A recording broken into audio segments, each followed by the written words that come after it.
Magazine. Hello once again, and welcome to Gruesome Magazine.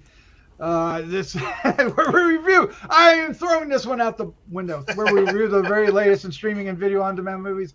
Each week, my co-host Jeff Mohr, Crystal Cleveland, Dave Dreher, Christopher G. Mohr, and I will take a look at very spooky, scary, and gory genre offerings.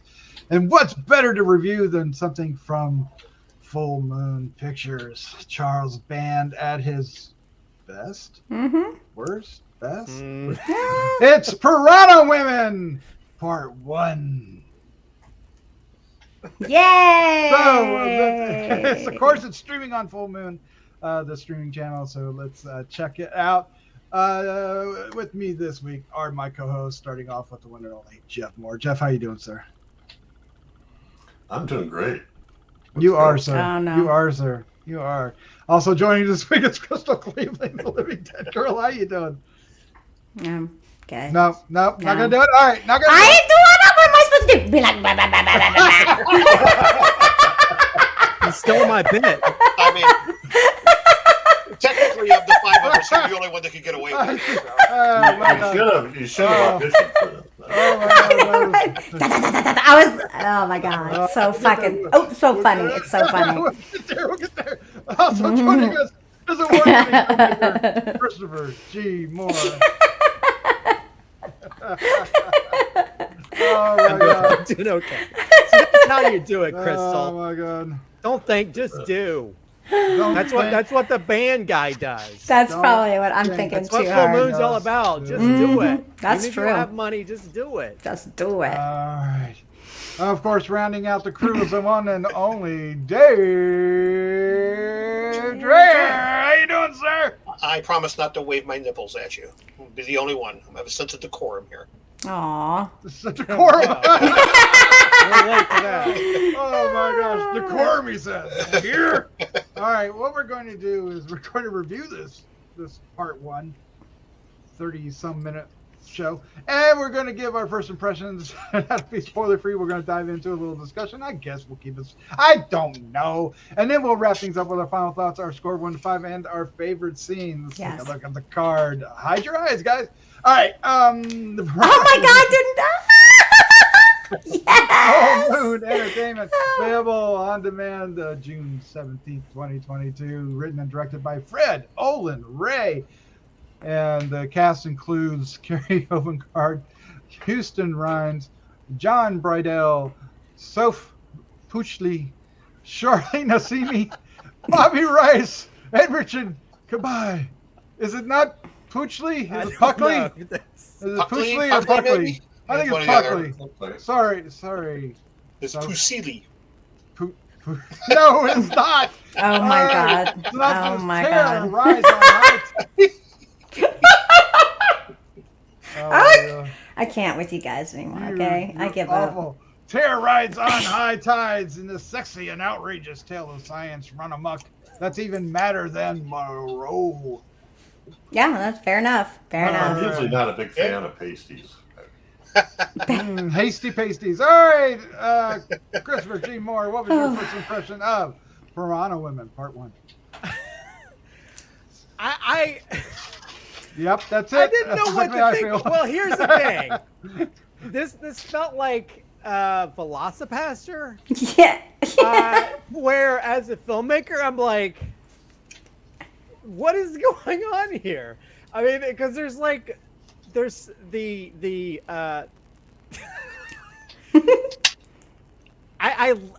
this movie made me laugh, but not for the right reasons. 'Cause there's parts of it they're shot well. I mean there's some, but some of the dialogue, like there's one piece of dialogue where the detective is like, Oh my god, yes. I just don't get it. And the other guys, that's why they're called It's called mysteries. Yeah. I love that. So I awesome. love that. so hard.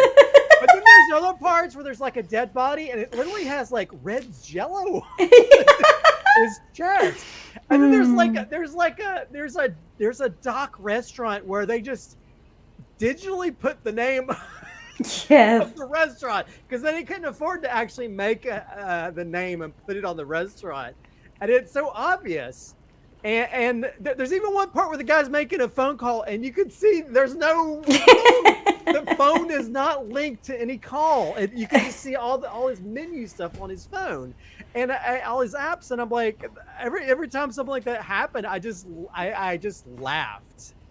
And it's like, there's moments like, okay, they have practical effects, but then they have this really bad CGI, and there's even that opening intro where there's like, they just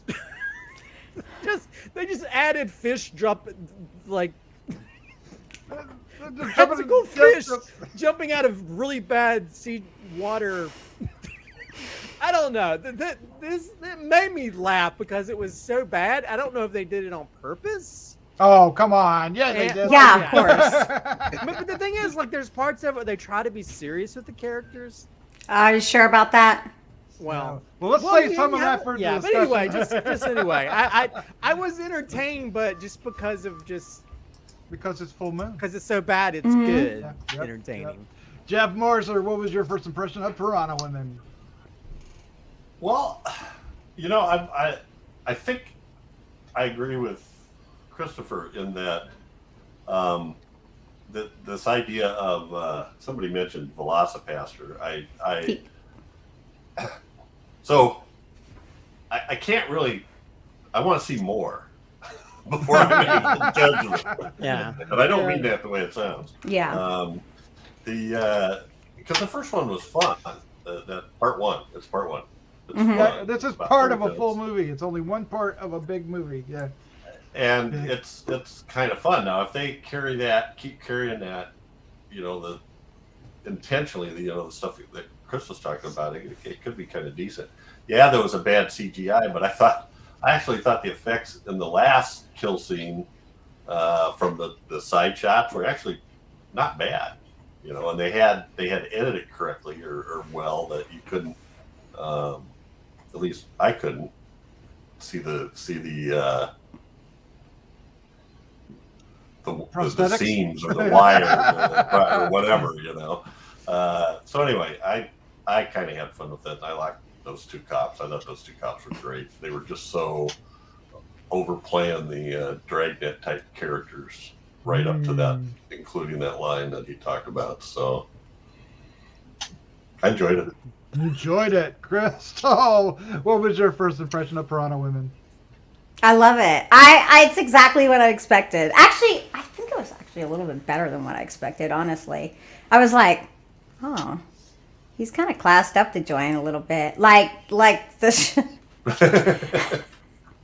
I mean, it's what you expect from Full Moon. Unfortunately, I mean, I have always loved Full Moon. I know it's bad, but it's good. It's wonderful.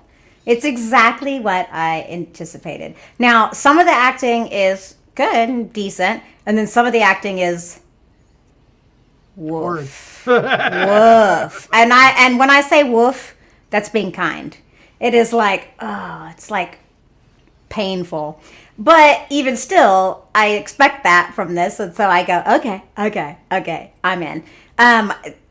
Just like they have the cheesy detectives, they have the cheesy office, like Office Space kind of things, going on between the characters, and those made me laugh big time. Like, I thought they were hilarious too. So, like, I really can't wait to see more of it. I mean, this felt short and fast, and there is a story here, so we know what's happening, what's going on, and I'm kind of excited to see where he plans on taking this.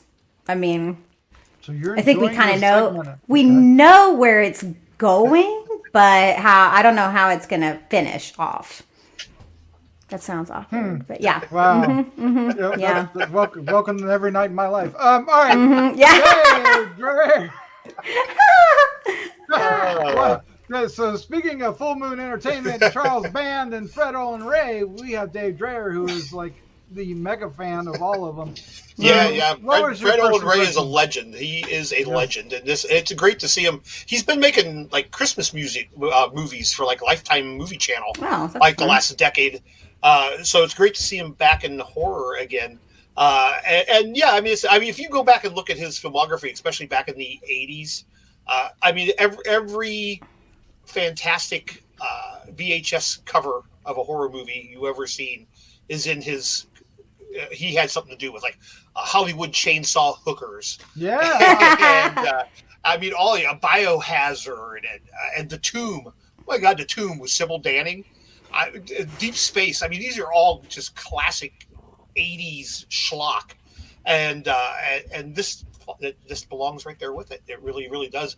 And, of course, Charles being involved, you just know it's going to be made fast and cheap. It's Gonzo filmmaking 101.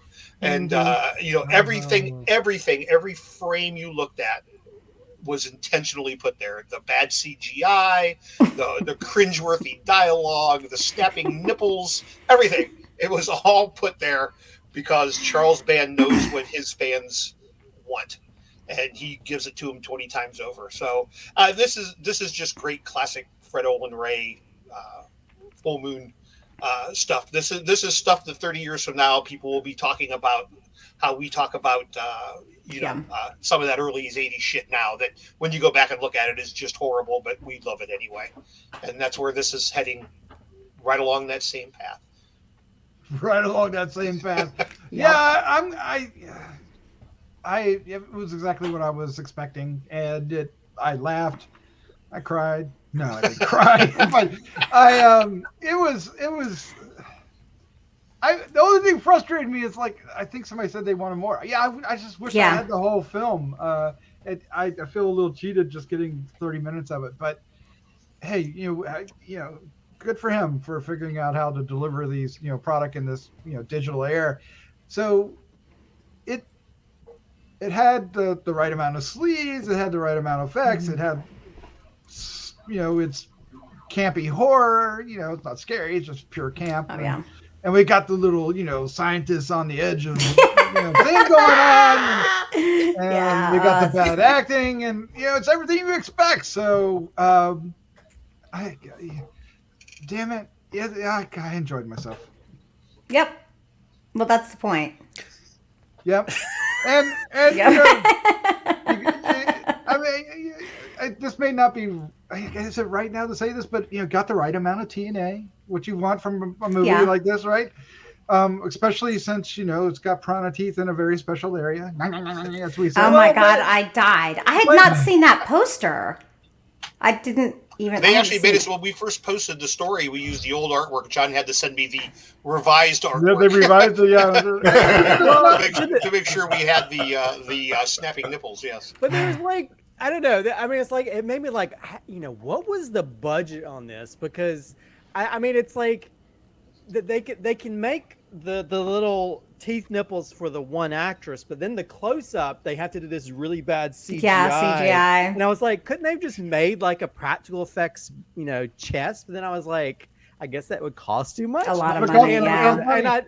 But then it's other things like, oh, we're shooting in a pool, so we can't actually drop blood in the pool. We're gonna I noticed that. Filter over top. So things like that just made me, as a filmmaker, just made me laugh, because it was like, okay, well, they don't even give an F about they're gonna make it and put it out, and that's that is exactly what Charles does. That's what he does. Yeah, I mean, that's his thing. I mean, come on, anybody that would make Gary Busey into a killer cookie, there you go. Can do anything. Gingerbread. Right? But yeah, it's like I feel like the thing I just shot recently had a higher effects budget than this film, and it made me fall. It might have.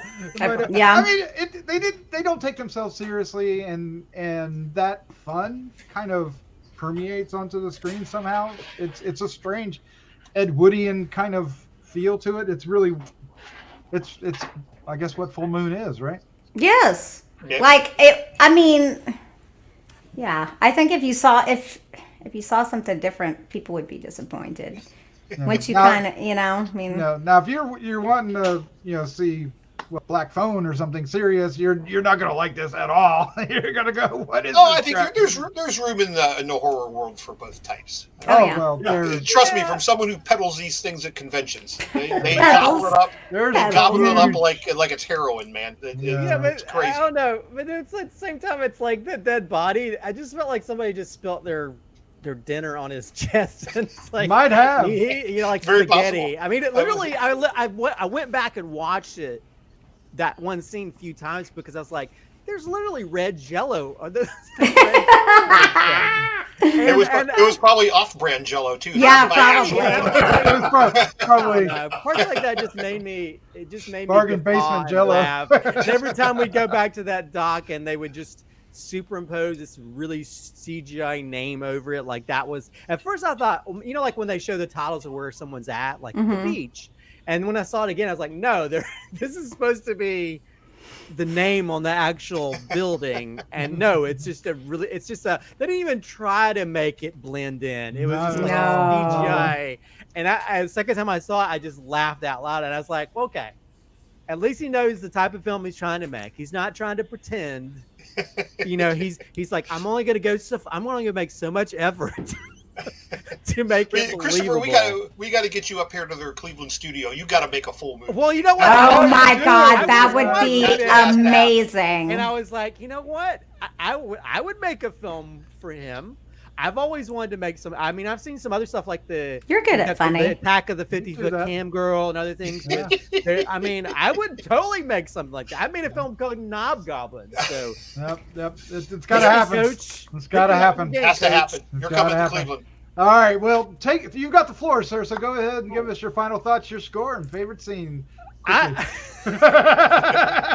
is what. Yeah. To me, I don't know whether to call this a genius effort because if this stuff was on purpose or if it's just on that level of filmmaking that he does. But I was entertained by all the errors. I laughed so loud when I saw the detective talking on the phone, and you clearly say he's not on the line with anybody. You can easily you could make a picture and make it look like you're on the phone. But with then that's not funny. That didn't even make an effort. that effortless filmmaking just made me like, what is going on here? But at the same time, okay.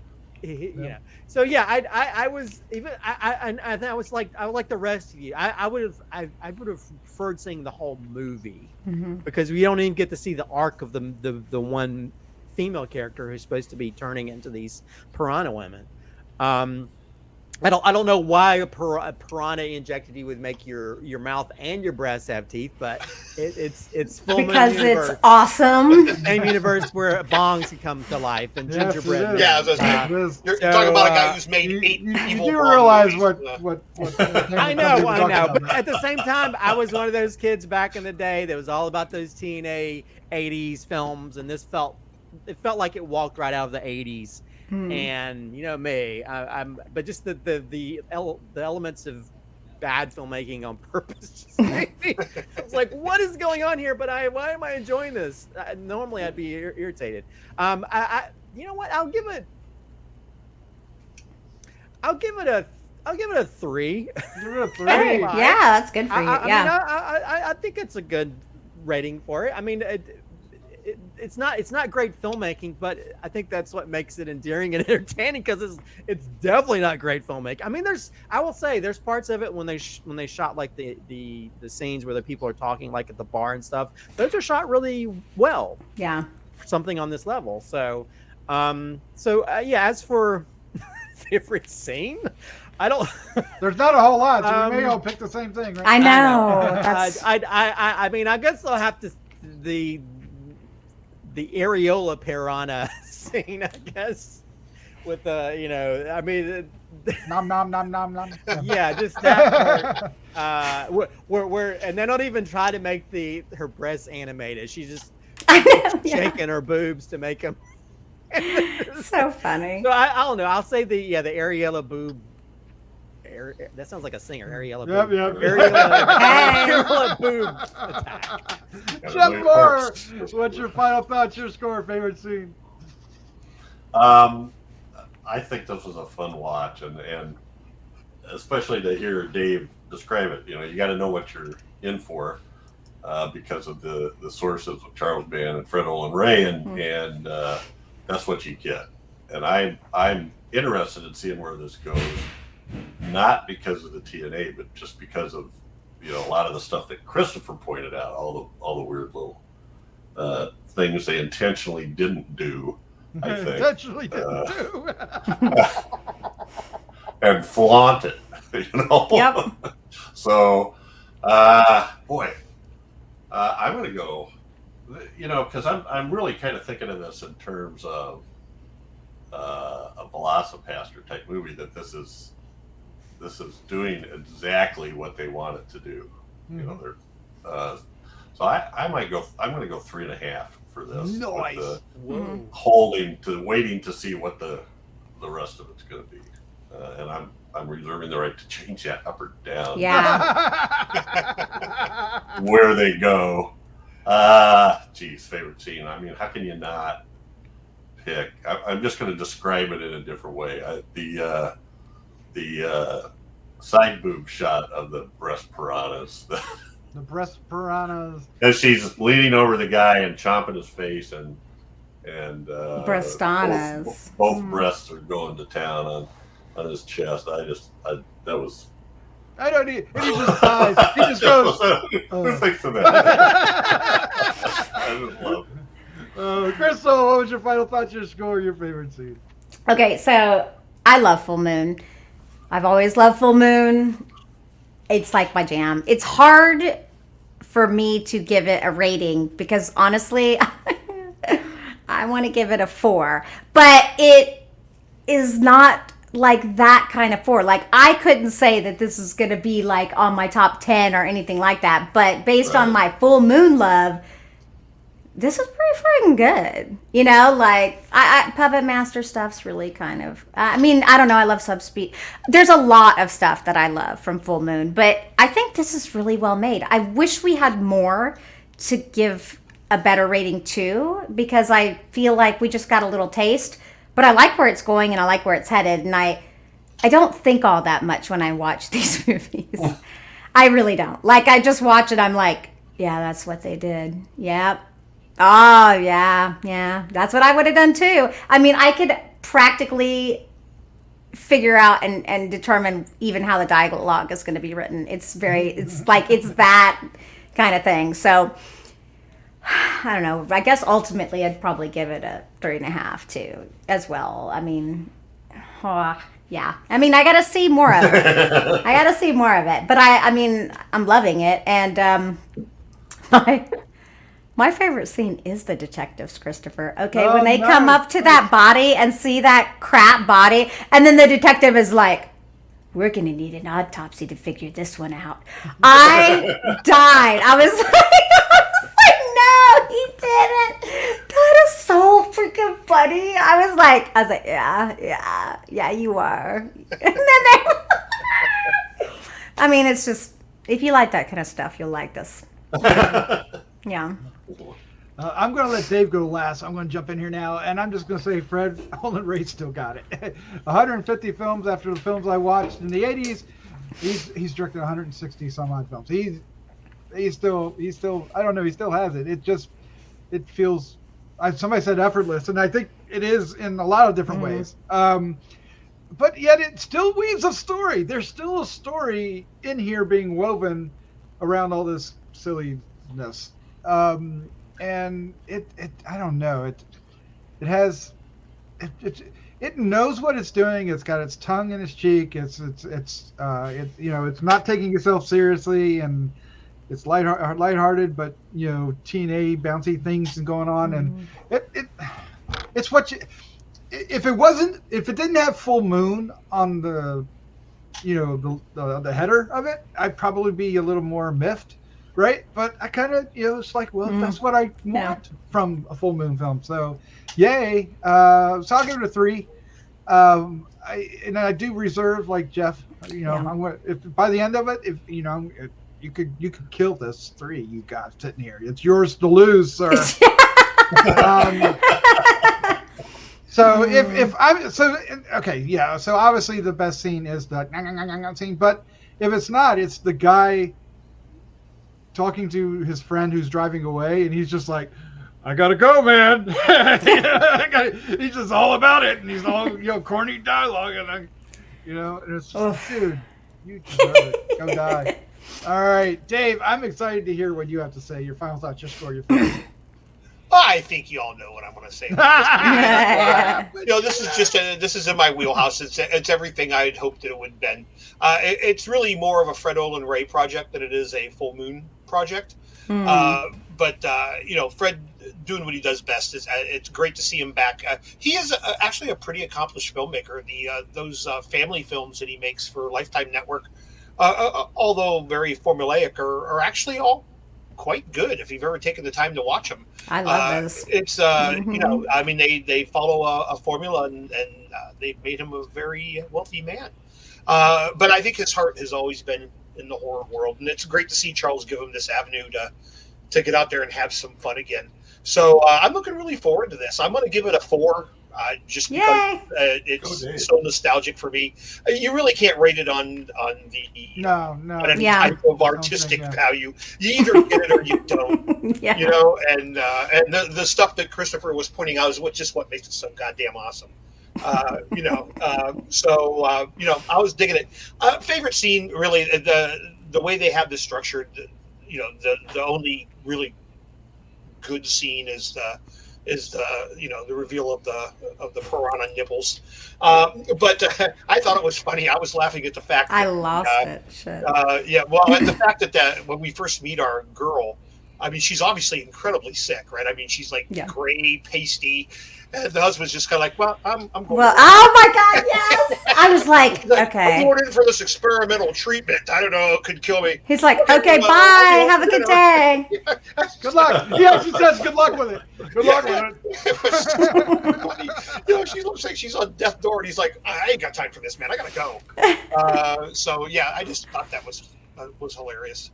So I'm looking forward to more of this. I don't know if this is only going to be an hour long, or if there's. And I guarantee you, if it doesn't end with some kind of schlocky rubber creature at the end, I will be amazed, because Fred Olen Ray loves his schlocky rubber creatures. So there's got to be at the end of this, there's going to be some type of deformed mermaid nipple monster or something. That would be fun. Yeah, so we'll see if I'm right or not, but there has to be. There has to be. I figured there'd be 3 parts, right? There'll be 3 parts. Yeah, I don't really know. I hope so. I'd like to see an hour and a half. Yeah, I haven't heard, but yeah, I would hope so.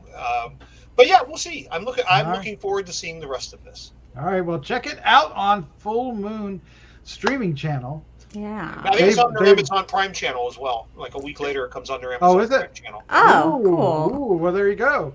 Even better. Check it out and let us know what you think down below. All right, Dave, Christopher, Crystal, Jeff, thank you for joining me. This was a lot of fun. Thanks for having us. It was. Charles, call me. Okay. Call me for your Did you guys see Charles's interview with Tom? No. I've listened to all his. I listened to his pod. He's got a podcast version of it as well. I listened every week to it. Yeah, it's good. It's really good. If you get a chance to check out the Tom, we have it posted up on Savini.com too, so go check it out if you get a chance. Okay. It's really good. They're good together. More than anything, just learning how much Charles Mann doesn't know about technology. He didn't know what OnlyFans was. The fact that he was surprised that Tom directed a remake of Night of the Living Dead. Just the things he doesn't know. I'm entertained by. I was like, you really are in a bubble. You know. All right, that's it. You gotta go check that out. Shameless Savini plug. All right, let's say good night. Good night. Bye-bye.